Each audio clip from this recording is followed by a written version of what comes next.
Hello and welcome to my view from the piano bench. We do this on Wednesday evenings at 7 p.m. here on my Joel Holt's Notes YouTube channel, in addition to piano for my friends on Thursday evenings. Thank you so much to those of you who support and encourage me. This is a link you'll find on the support page of my website, and you'll see a link to that in the video description. So, Wednesday evenings, I talk about topics that allow me to just extemporaneously touch things that you might find interesting if I share, and hopefully they can be relevant to you in some way, musician or non-musician. The topic tonight is driven by the activity that's going on right now in my professional world, which is the release of the CD with Sharon Sable recording. We might be a couple of days behind the target in terms of having the digital distribution happening. The target date was April 11th, sort of a day-by-day thing, but any day that's going to pop up on your streaming services. And of course, we have physical CDs. And that recording and that whole process, recording is just a piece of it, but the recording has kind of become central because now we're doing performances that will support the recording.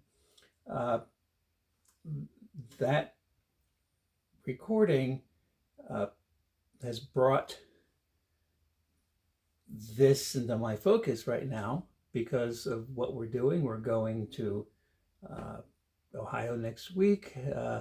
We had a video recording session the other night, and I figured let's use the opportunity of this. I'm not going to exclusively talk about the Blossom Deary project, although that'll be a bunch of it, I'm sure, but just things related to this that I can think of over the next few weeks. Let's make this a theme, and starting with the idea of the audio recording or the recording studio process.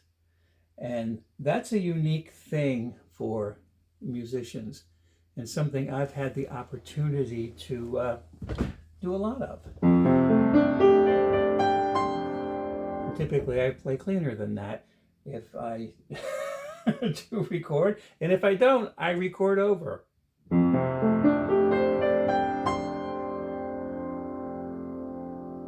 That was better.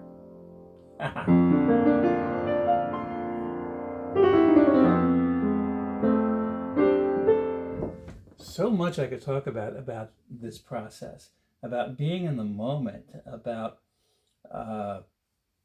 awareness and attentiveness.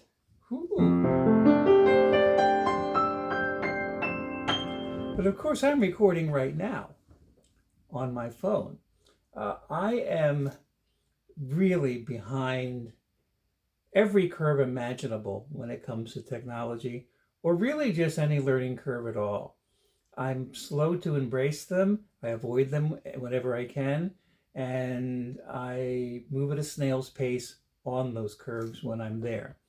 I think that's just because I'm always taking in the whole landscape all the time, wherever I am, and it's hard for me to focus on any one thing. It's kind of evidenced by that. Actually,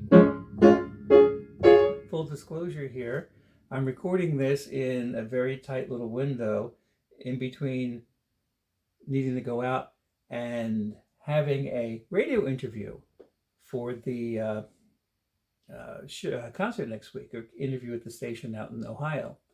And I was all hot wired for that interview. It was just, I guess it came out great. I was a talking machine. But now my thoughts are like, where'd they go? Yeah, flying away in my beautiful balloon. Ha! Which is good for recording if I'm not trying to talk. But anyway, I'm saying that I really don't embrace technology, and it's all befuddling, and I have trouble paying attention to it. So I've gotten away with these, with live streams and then moving to video uploads each week, with continuing to do this on my phone. And at some point, I guess I'm going to have to spend some considerable money and get some real equipment, which is, what happens when you do this for a long time. But nobody's complained. Uh, and the idea of it being recorded is uh, something you get used to. And I could say this has helped me in the recording studio, but you're still aware that it's being recorded, and it puts you in a different place. So, in particular with jazz, the best jazz recordings, by most people's accounts, listeners and musicians, are recordings of live events. So when I talk about in the recording studio, I really mean like all serious recording. The recording of a live event is when the recording studio engineer brings gear remotely and sets it up, and it's the same gear and it's the same quality, just influenced by the type of room that you're in, which may or may not be as acoustically suitable, but if it's a performance venue, hopefully it is. And I guess point one to make about the recording studio process, or the audio recording process, is the benefit of playing to an audience, and that you lose that in the recording studio. If you're trying to like recreate something, let's just say you're a contemporary band or a rock band that, plays a set thing and all of your licks and stuff are rehearsed and everything's rehearsed and tight, you don't have that issue so much, probably. Of course, I don't know because I'm not one of them. But when you rely on like truly being in the moment to have unique inspiration at that point, then that energy is that an audience gives you. I mean, that's real. I mean, that is absolutely real.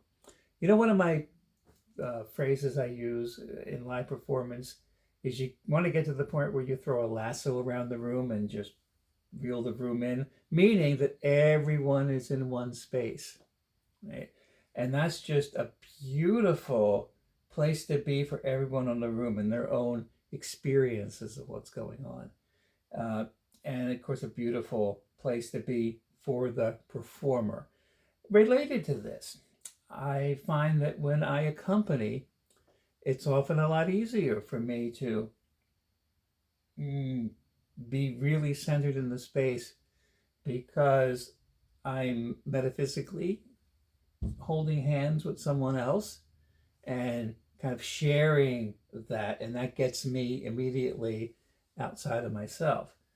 I have a harder time playing solo. Not really so much because I'm so used to it. Sometimes it's easiest to play solo, but I guess the big point is it's a different dynamic. And the easiest way to get out of myself is to be focused on somebody else, right? The audience does the same thing. I did some internal exploration some time ago about my procedure of performing solo piano, because I'm not one of these guys who grabs you with flashiness right off the bat. I'm not this big ta-da player. I'm going to draw you in, and I can do that. Not immediately. It takes a little time. So if I'm in a place where nobody knows me, give me like 3 tunes and we can all sort of start to be in that one place.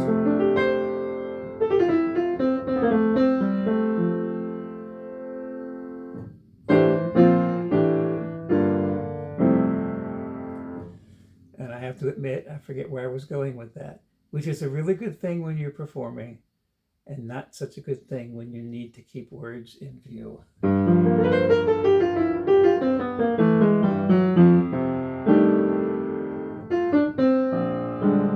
But the bigger picture of this was simply about being in space. And the recording studio is a challenge. Challenge because, you wait for your cue, you can't be totally spontaneous, and Then you do something, and then you decide if you want to do it again, and all of that.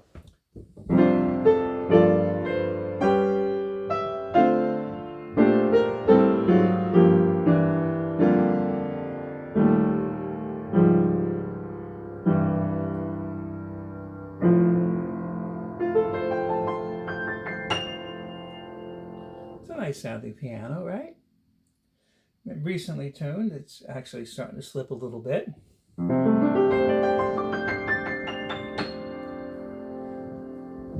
But, and this is going to seem strange to say, because I've done so many videos on this, not a piano that I would choose to record on. Particularly in a recording studio, release something environment. Because in that place, you want the friendliest piano you can get. This is a good piano. And a very good piano to practice on. Action's a little stiff. And some of the things I could get to in terms of technique and such would be a little stifled on this piano. I can do it, but some pianos are more friendly for that. And I think what I was trying to say before is that I rely on that inspiration, that connection to take me someplace. I can't just say, okay, I'm going to play a blistering technique thing right here, and I'm going to fall on my face immediately, because I don't have the capacity to approach it from that angle.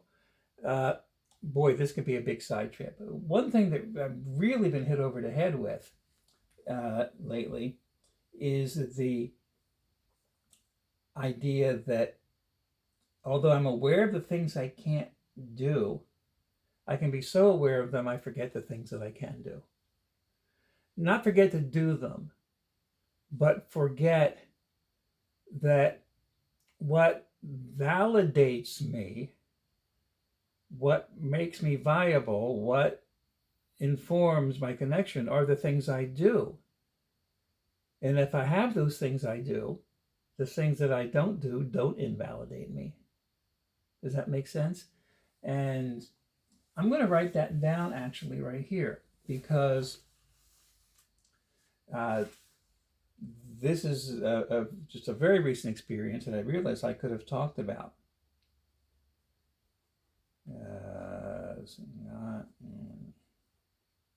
And let me just say, the Mainstay First Friday show that I did with Scott Robinson last week, wow, just wow. And you go to the Mainstay live streams YouTube channel, click on live in terms of choosing the videos, and that archive will be there. If you have a chance, watch it. Talk about connection between people, right? And I'll tell you, if there were a professional recording setup there, and the fact that it was there didn't mess me up, I haven't watched the whole video yet. I've just watched the first tune, and I'm just like, oh my gosh, because I was in the experience. I remember what it was like. It's very connected. It's like I would want that to be a recording that would be released. And that takes us to another thing about the recording studio process. Particularly if you're somebody who is in the arts connection with music, and you're practicing and you're trying to grow and you're pushing yourself out, you're going to see this progression from one recording to the next. And kind of not unrelated to what I was saying before, as you see that progression, of course, you self-identify with where you are now. And the struggle is not to self-identify with somewhere better than what you are. Now, when I say that, I mean to self-identify at some level that you can attain on your very best days, but not consistently, and that's everybody. So you're shooting for this, but this is what it really is, right? And the point of me saying this is that recordings over time are documentation. And I've realized with me that I'm pretty exuberant in terms of releasing recordings and posting videos, obviously. So there's actually more of a documentation publicly than is necessary. Let's say it that like that. That's a very gentle way to say it. Actually, there's too much documentation ultimately, and it's not helpful. Doesn't hurt me, but there's this thing where if somebody's listening to a recording from way back when, or watching a video I posted 15 years ago that I felt at the time, that's good enough. And now I look at it and I say it's nowhere near good enough, right? The person watching that doesn't make the distinction. It's like, so I'm going to look up Joe Holt and I'm going to find this, borderline lame video. But boy, that's a whole nother subject, because everybody has to be willing to be misunderstood, or to not be understood, might be just a better way to put it. Not everybody's going to get it. Not everybody should get it. People get different things. And people will respond to me with, or like, whoa, and of course you want the whoa, and you can't always control that, but one way you can is by not having the documentation out there. You see what I'm saying? And that's something I've been thinking a lot about, and I absolutely don't have the time. I have way too much going. I'm one of these basically creative people who just leaves piles of stuff as he goes, and then there's no one else to clean it up but me. And so I clean it up as best I can. And my joke is that, some people have filing systems, others have piling systems, right? And, I have hundreds and hundreds, piles of videos, some of which should come down. I'm, very, very, very, very slowly going through videos, and some of them will come down, but there's always going to be videos out there that I don't care for. But I'm thinking something different. I probably shouldn't say this out loud, but in so doing, and at least at this point, these videos have a small audience, and it's really an audience of friends. So I can feel like I'm talking to my friends here. What I'm 95% decided I'm going to do is wipe what digital distribution I have out. Many of the recordings I've done were not digitally distributed. They were released before that happened, and I didn't do it after the fact. I did it with one recording, but the rest I didn't. And even the most recent solo recording, there are things I wish I had done differently. And of course, I'm looking at the CD with Sharon Sable, which when it's released digitally, it will be released under both of our names, each separately as primary artist, which means, like, if you look up Joe Holt on Spotify, it'll be there. If you look up Sharon Sable on Spotify or YouTube or whatever, it'll be there. And Sharon and I both feel that individually, this is our strongest representation, which is good. It's what it should be, right? And also, it's a very strong representation of the connection of two musicians, and two people. And I'm like, this is a good opportunity, because it's been a few years since I put something out, and it could stay out there, but I'm thinking of starting over and not doing nearly as much, at least solo, recording with other people. And I do have a solo project in mind, but starting here. And, if what's out there, and it's a bit of, here's a politically current word, gerrymandering. It's a bit of gerrymandering to wipe out everything before, but I can. Now, if I had recorded for like a label or something, I wouldn't own that, and I couldn't, but I can. And I can't imagine not feeling proud about this recording down the road. But as I say that, I know better. You know, that, if I'm around 20 years from now, I'm going to look at back, yeah, I'm going to look back at that and I'm going to like, yeah, I kind of got there. But, so that's always the case. So is this helping to illustrate that just the idea of recording, let alone doing the process, it's a complicated thing in all kind of regard?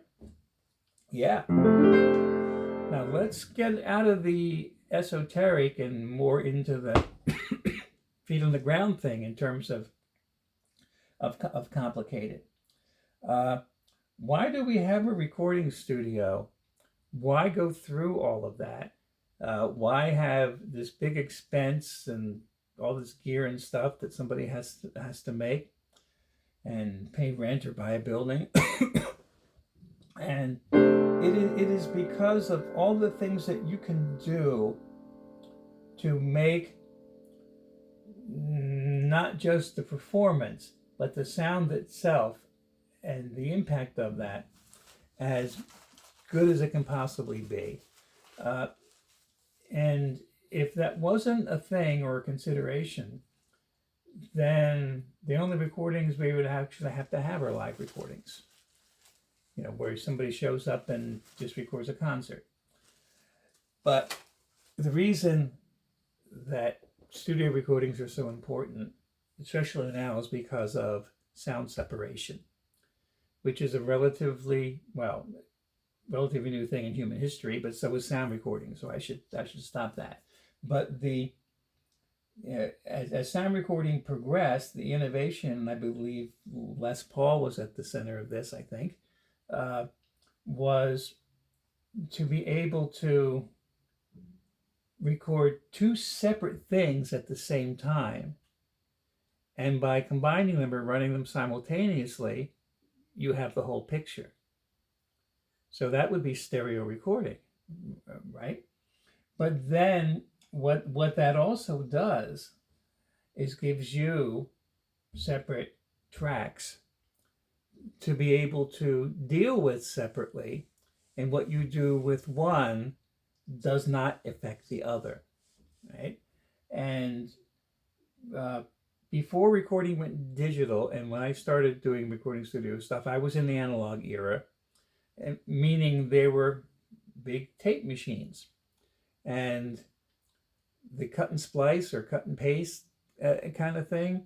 Let's just say we want to like move a piece of sound recording over here and connect it with this, which now is all done digitally, and anybody who's younger would have,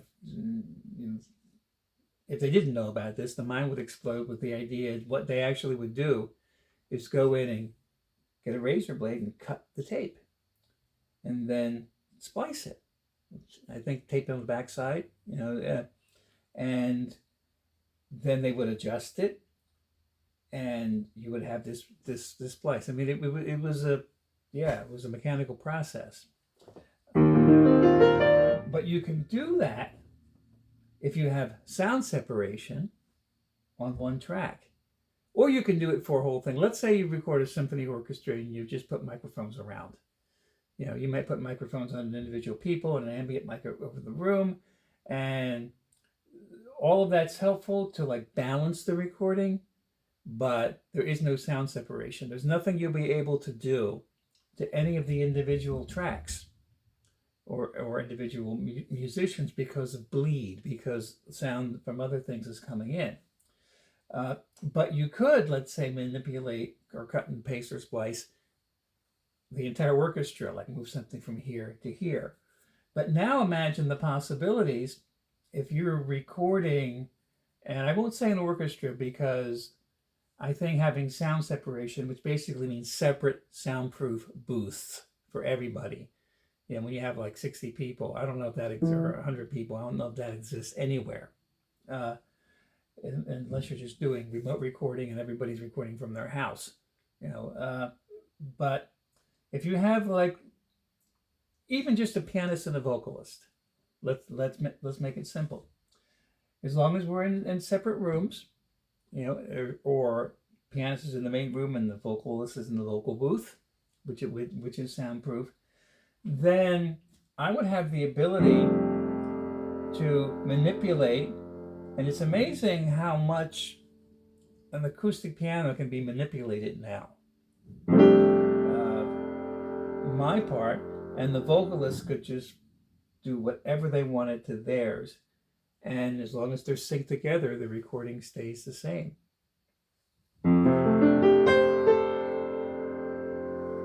Digital recording has changed everything.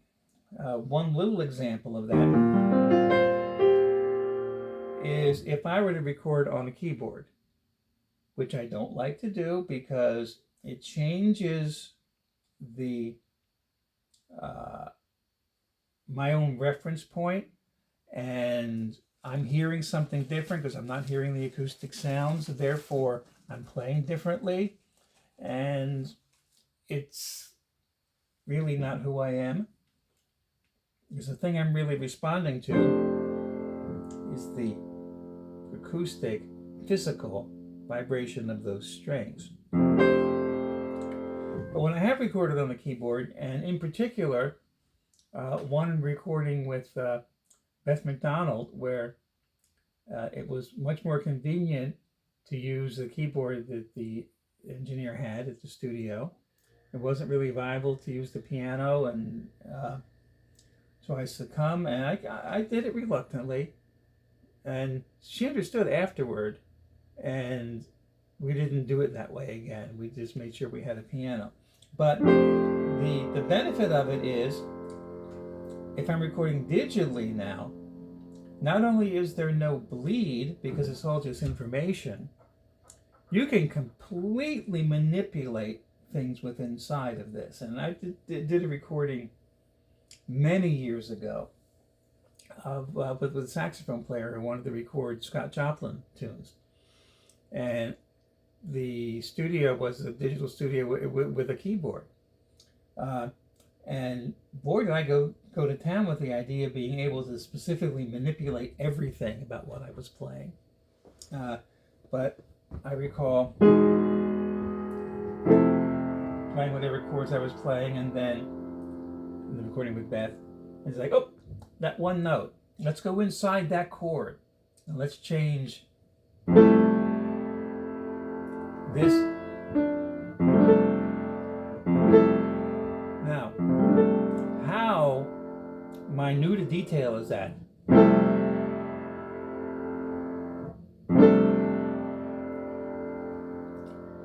If not for me trying to play this internal note a little louder and drawing your attention to it, you probably wouldn't even notice a difference. Right? But that's the extent to which you can manipulate things today. So the whole recording dynamic process, everything, is so different from what it was when the era that I came up in musically, and I didn't live in it, but stylistically, was happening. Recording was a whole different ball game back then. Whatever, let me see, let's play a tune.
cool. I kept that going just because it was connecting. It was fun.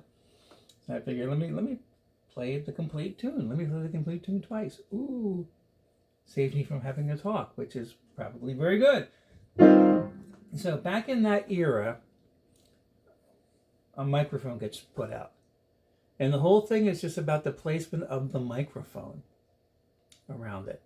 And if it was a big band with a vocalist, microphone's in front, the vocalist walks up. And of course, I wasn't around that. I never experienced a professional recording where there was only one mic. But I have to imagine that where the real detail was, like there is in the process now in digital manipulation, was in mic placement, mic, choice, and positioning of the players. I would imagine, I could be wrong, and if anybody's out there who has any experience with this, please share, that the room may have actually been plotted like a stage. And a little extra little line with where a singer would stand at a certain distance from the microphone, and everybody's position was there, because that's was the balance, and it was the only way to affect it. So when you listen to an old, like, 30s era big band recording, and let me just say, I'm not an expert on this, and I could be fudging some details of things. I'm going from my best understanding, so feel free to correct me there as well. But the balance that you hear, let's say, oh, you can't hear the piano. There's nothing you can do about it, right? Nowadays, there's absolutely something you can do about it. You can turn up the piano, as far as a sound engineer, particularly if there's sound isolation. Not so much if there isn't. So that's the importance of sound isolation. But a lot of times you will sense that, well, that's not perfectly balanced by today's standards, but it's the best that they can do. Piano players really had it rough in live performance, in any kind of performance, because there really was no special amplification for the piano. You couldn't really just put a mic. I guess maybe people did, but typically, as far as I'm concerned, or as far as I know, when you're playing with a larger ensemble, the piano was just there, and you wind up having to like bang it out. And Earl Hines was famous for developing what they called like a trumpet-like style, and just so he could be heard, right? So all of those issues in an early recording.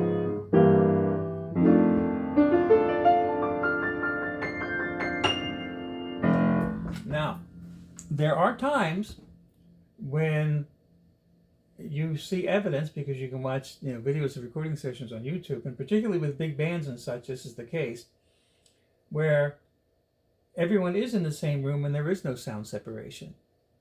People have their separate mics and stuff, and they're sort of sitting far enough apart so that their sound can be balanced.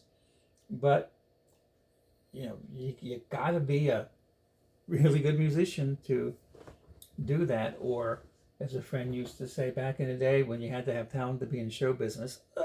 But if one person fudges one trumpet player fluffs a note, it's on the recording. I remember a singer in the Lounge Lizard era for me. I worked with more than one of them, who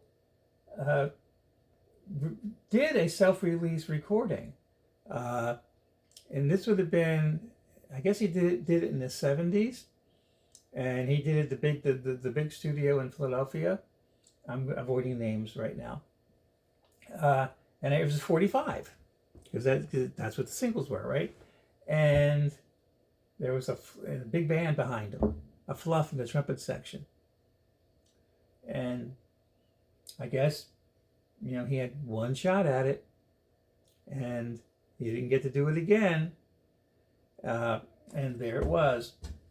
And sorry, but all I remember about that recording is the fluff in the trumpet section. And of course, nowadays that wouldn't happen. And if there were a recording that you were doing, as I described, like a contemporary recording, big band in the same room, stop, cut, go again. All of that is much more. It's easier to do all parts of this now. His problem also could have been just contractual or just time or whatever. They couldn't do it again, or the union contract was specific about something. I don't know. But where I'm really, really impressed, and you don't see this too often, but I'll give you an example of what I did see, is when the singer comes out and you see in the video, he's in the room, or she. And it's not just a one mic situation, because we have multi-track recording, but now there's nothing the singer can do to affect their voice. There's no patches, there's no fixes, there's no auto tunes, there's no nothing, because of the bleed. And apparently, I don't follow, there's a lot I don't follow just because there's so much going on that I'm just oblivious to. But apparently Paul McCartney did an album of standards. And I have heard, I did hear a story about how one of the musicians on that album was dismissed because he gave unsolicited advice, which Paul McCartney apparently is not really keen on. But what really impressed me looking at that is there he is in the room. There he is with the musicians, right? Instant respect, right? But in old school, like Peggy Lee recording Why Don't You Do Right with the Benny Goodman Big Band. Whatever you do is what you get. So it's a whole different world, a whole new world. What? Wait a minute.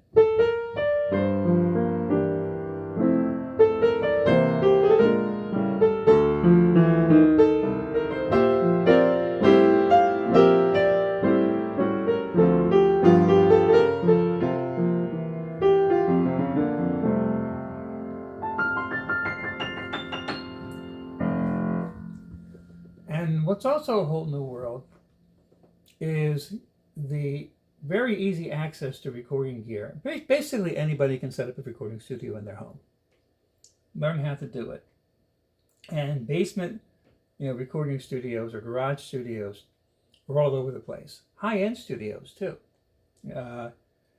And this is where technology becomes limiting to those who don't rely on it.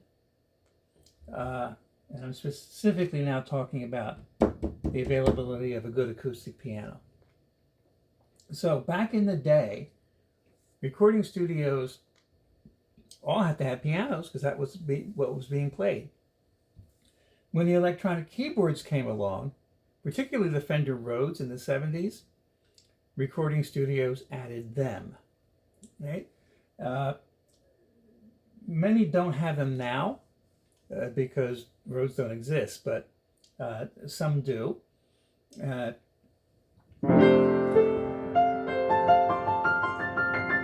what every recording studio has today is a high-end digital sampling keyboard.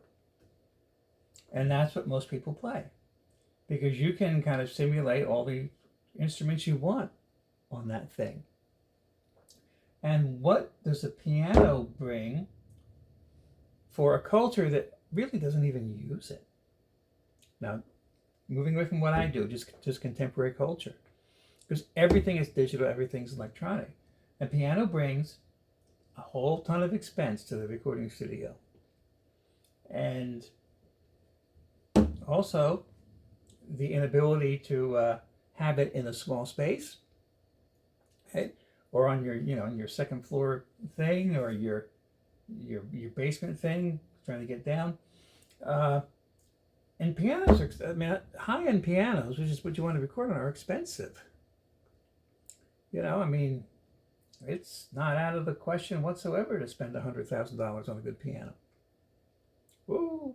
And then physically tuning. Yeah. Before every important session, the piano gets tuned, right? Expense. So for me, the big consideration is having a piano. And there are very few recording studios that have high-end pianos, and they are the ones that cater to people who record on acoustic pianos, which is primarily jazz and classical. But if you go to one of those studios and you're in some other genre, then you have a nice piano as an option.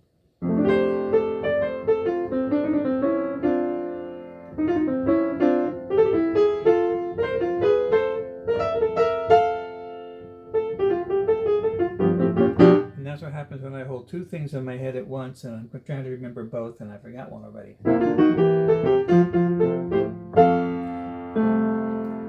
So let's just run with the one that is in my head. And now I remember what the other one is, and I'm going to give myself a, what's the guy's name?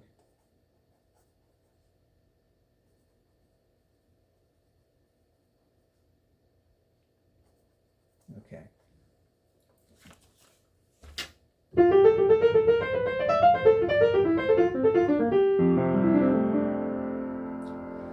So there are options, but they are very few. So I don't shop around for recording studios except to get the really good piano. And that means I use the most expensive recording studios. Ha! In the recording studios that I have recorded at recently, most recently would be Morning Star outside of Philadelphia, a nice Steinway, and that's where I recorded with Sharon Sable. And Glenn Barrett there, he does a lot of the high-end work around Philadelphia, and people come to him from far away. Amy Shook loves to go there, and she's down south of Baltimore. But there are plenty of options well, not plenty. There are options in Baltimore, Washington, and where I wind up is one of the Blue House studios, owned by Jeff Gruber. He has an audio studio and a video studio, and I'll talk about that video studio probably next week. And I'm making the choice just because of the piano. One of my very favorite pianos is the one at the video studio, as far as me being able to just speak through. There was a time that I was able to record at the Grand Opera House in Wilmington, Delaware, because the sound man there moved his recording studio in there, and he had access to the pianos. Remember the Christmas album I did? And that's one, it's not digitized, and I guess I'm not going to digitize it, but I'm not going to lose that one. Did that in 2006 or 7, and that one kind of still holds up-ish. But I had the choice of a 9-foot Steinway or a 9-foot Baldwin, and I took the Steinway. Yeah, but man, and that is just that, and the beautiful room. Oh my goodness! But also in recent years, in the last solo recording I released, I have a friend who's a piano tuner, has a nice Mason and Hamlin that he maintains because this is piano, and lets me bring a friend over with gear, mobile recording, and just record the piano. And I, other than paying my friend to come over and record it, the big expense of the studio is gone, and that's been wonderful. And there's another thing about recordings, and that is they cost a fortune.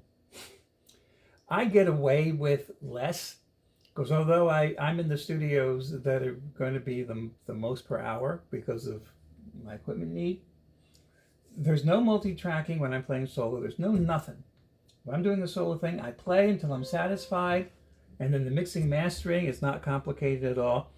It is so much a straight line compared to just about any other process. And I can not overstate how much you can get into the weeds, especially when you have multiple people. And in this sort of day and age too, when like anybody has access to a recording studio, and so it's not really about your musical prowess so much as that you can get something out and then kind of manipulate it and make it work. But you could be spending, easily 100 hours of studio time on a one tune, just to manipulate it. Well, how much studio time will I spend on a tune? So a piano, if I can get it right, I'm happy with it. Let's say it's a 5-minute tune. It's 5 minutes to play it, a few minutes to evaluate it, at the time, and then maybe another 5 minutes in real time in the mastering process, and then you kind of go in and listen to it in the mixing session, but there's really nothing to mix. Do you like the EQ? So it's like, in the end, I'm paying for like less than a half hour of time, potentially, for a tune. Now, I'm not counting like multiple takes and not getting it right, but the point is that I know I am really spoiled in the recording studio, recording solo. When I talk about in the weeds, I mean just with Sharon Sable and I, really in the weeds, and Sharon loves that process, and she just enjoys being in it, and so there's a lot of and for her too. There's the thing about how she positions with the mic, so she needs to. You have to go in and actually take out breath noises. It's things specific to her that take a lot of time. Both Sharon and Beth McDonald love the recording studio, and do I love the recording studio? I appreciate the recording studio, and I've had enough experience with it. I mean, there are guys, big name guys out there who've done a whole lot more than me in terms of quantity. But there's somewhere between 30 and 35 album things I've been on. So I feel like I've, have some reasonable experience. And the one thing when I'm in charge of something and there are other people involved, I do feel that I have the ability to be efficient with time. And there's been more than one. There's been several of these instances where I brought something together and I said, here's what we're going to do in one session. And I get that you're crazy. That never happens. And then I don't say it out loud, but internally I say, watch me. and I remember one, and this is what I was trying to remember. So I wrote down Pete Peters, and I forget the title of the All Aglow, that's it. This is a private recording he released. He was somebody who lived in the retirement community that I went to, and wrote his own songs, and I facilitated getting all the musicians to do them. So here's a little window into how something like that works. And this is not uncommon. You record the instrumental stuff first, and then another day, when that's all mixed and ready, you bring the vocalists in to sing over it. And you'll see all sorts of video of recording artists with headphones on in the recording studio, because they're listening to the music that's already been recorded. Now, in some cases, they're doing it at the same time. You watch the Tony Bennett duets videos, and sometimes they're there with the orchestra. Sometimes the orchestra goes first and then they're there afterward. But I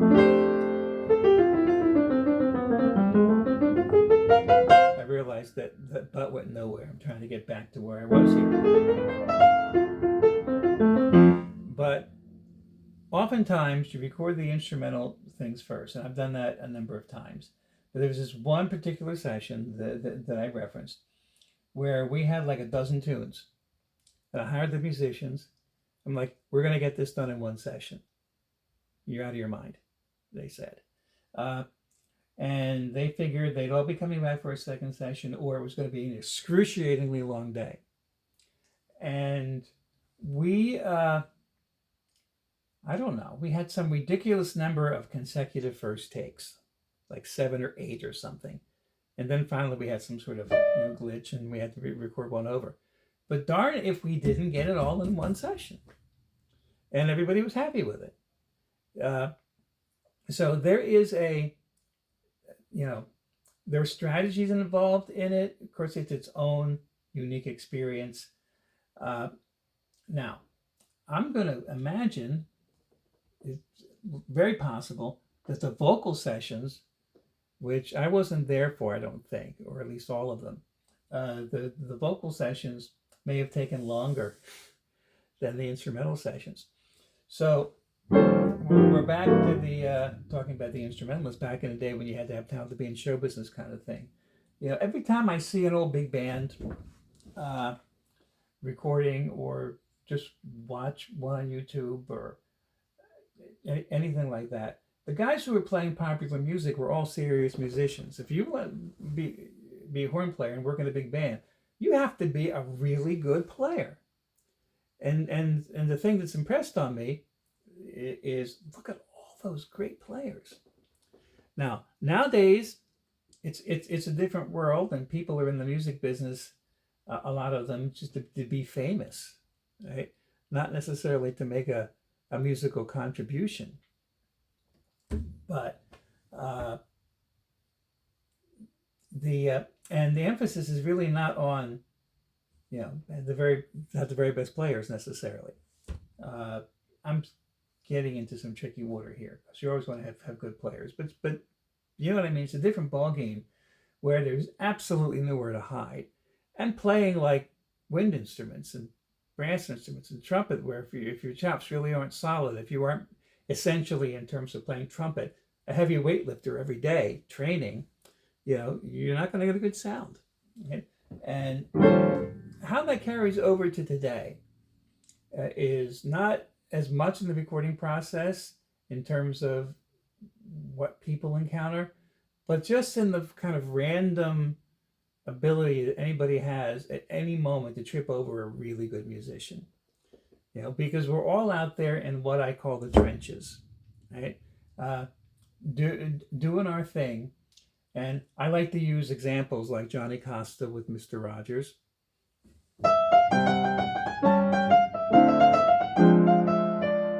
Right?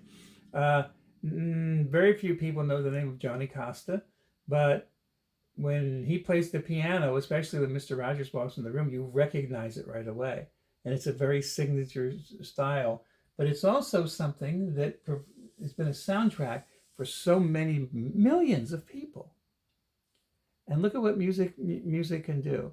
And that's the music business I know of, where you're making a contribution. And of course, I love the example of Vince Guaraldi as well. Not that one, this one.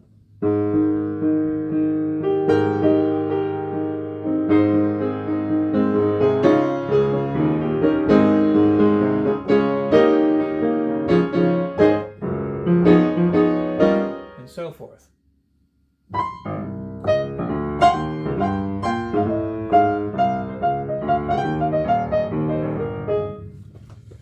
Who released Catch Your Fate to the Wind in 1963, and little did he know that was his audition piece for getting all the Charlie Brown stuff that he could later write and do.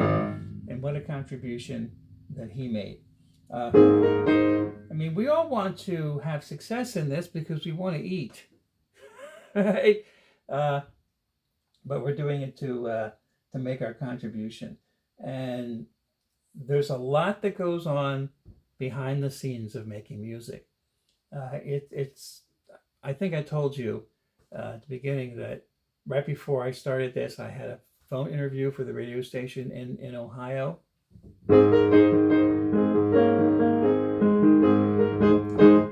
that's why I'm a little confused about what did I say here and what did I say there, because I made the point about music being a calling, music being something that you do because that's who you are and that's the life you should lead, and then you figure out how to make it work financially, as opposed to the typical model where it's like, okay, what job career makes financial sense, and which one can I do, and I'm going to go here and I'm going to make money, and then I'm going to live the rest of my life because of that money. No, not here, right? We're in for the for the contribution, and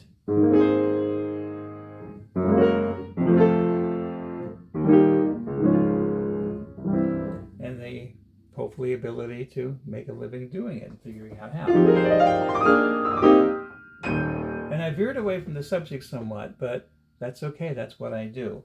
But hopefully this this has been a little bit of a window into the idea of the recording studio process. There's a lot more that I could say. I'll say this: Scott Robinson, who is the saxophone player, brilliant, absolutely brilliant, that I worked with at the Mainstay last night. Watch that video.